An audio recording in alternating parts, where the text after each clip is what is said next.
ଦୁଇ ବାଇକ୍ ମୁହାଁମୁହିଁ ଧକ୍କା, ଗ୍ରାମରକ୍ଷୀ ମୃତ, ଯବାନ ଗୁରୁତର।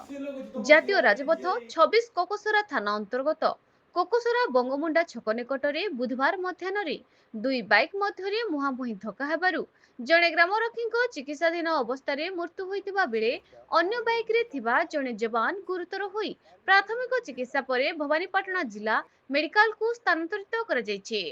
ସୂଚନା ମତ ଆଜି କୋକସରା ବଙ୍ଗମୁଣ୍ଡା ଛକ ନିକଟରେ ସ୍ଥାନୀୟ ଝରିଆଗୁଡା ଗ୍ରାମର ଗୋବିନ୍ଦ ଚନ୍ଦ୍ର ପାଣିଗ୍ରାହୀ ବୟସ 53 ବର୍ଷ ଓ ବିପରୀତ ଦିଗରୁ ଆସୁଥିବା ଜୁନାଗଡ଼ ବ୍ଲକ ଗାଁଟା ପଞ୍ଚାୟତ କାନ୍ଦୁଲଗୁଡା ଗ୍ରାମର ବାଇକ୍ ଚାଳକ ଗୁପ୍ତେଶ୍ୱର ନାୟକଙ୍କ ସହ ମୁହାଁମୁହିଁ ଧକ୍କା ହୋଇଥିଲା।